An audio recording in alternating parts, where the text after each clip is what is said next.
আসসালামু আলাইকুম। বাংলাদেশ এবং পাকিস্তানের মধ্যকার ৩ ম্যাচের ওয়ানডে সিরিজের দ্বিতীয় ওয়ানডে ম্যাচে আজকে মুখোমুখি হয়েছিল বাংলাদেশ এবং পাকিস্তান।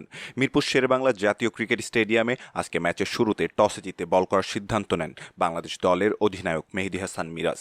টসে হেরে ব্যাট করতে নেমে দুর্দান্ত শুরু করে পাকিস্তানের দুই ওপেনার সাহিবজাদা ফারহান এবং মাস সাদাকাত। দুজনে মিলে উদ্বোধনী জুটিতে ১০৩ রানের জুটি গড়েন। সাহিবজাদা ফারহান ৪৬ বল থেকে ৩১ রান করে আউট হলেও মাস সাদাকাত ৪৬ বল থেকে ৭৫ রানের দুর্দান্ত এক ইনিংস খেলেন।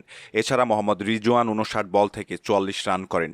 ৬২ বল থেকে ৬৪ রানের ঝড়ো এক ইনিংস খেলে রান আউটের ফাঁদে পড়েন সালমান আলী আগা।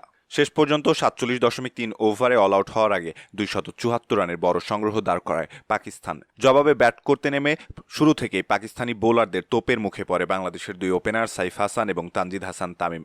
দুজনেই আউট হয়েছেন দলীয় ১৩ রানে। সাইফ হাসান ১২ বল থেকে ১২ রান করেন। এছাড়া তানজিদ হাসান তামিম ৭ বল থেকে ১ রান করেন। দুই ওপেনার ফেরার পর দায়িত্ব পড়ে নাজমুল হোসেন শান্তর কাঁধে, তবে তিনি রানের খাতা খোলার আগেই বিদায় নেন দলীয় ১৫ রানে। এরপর লিটন কুমার দাস এবং তাওহিদ হৃদয় মিলে বাংলাদেশকে টেনে নেন ২৭ রান পর্যন্ত। আবহাওয়া খারাপ হলে দুই আম্পায়ার মিলে খেলা বন্ধ করে দেন। এরপর খেলা যখন শুরু হলো ৩২ ওভারে বাংলাদেশকে করতে হতো ২৪৩ রান।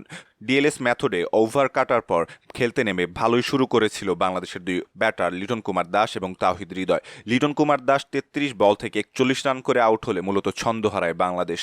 এরপর যাওয়া আসার মিছিলে যোগ দেন বাংলাদেশের ব্যাটাররা। তাওহিদ হৃদয় ৩৮ বল থেকে ২৮ রান করেন। আফিফ হোসেন ধ্রুব ১৫ বল থেকে ১৪ রান করে আউট হন। শেষ পর্যন্ত ৩২ ওভারও খেলতে পারেনি বাংলাদেশ। ২৩.৩ ওভারে ১১৪ রানে অল আউট হয় টাইগাররা। পাকিস্তান সিরিজে ফিরল ১২৮ রানের বড় জয়। এদিকে ম্যাচ হেরে দারুণ হতাশ মেহেদী হাসান মিরাজ। তিনি বলেন, ব্যাট হাতে আমরা শুরুটা ভালো করতে পারিনি। এরপর বৃষ্টির কারণে ডিএলএস মেথডে যে রান দাঁড়িয়েছিল সেখানে ঝড়ো ব্যাটিং করতে হতো, তবে দলের ব্যাটাররা ব্যর্থ হয়েছে। আশা করছি তৃতীয় ম্যাচে আমরা কামব্যাক করব। সম্মানিত দর্শক, এই ছিল আমাদের হাতে থাকা সর্বশেষ ক্রিকেট আপডেট।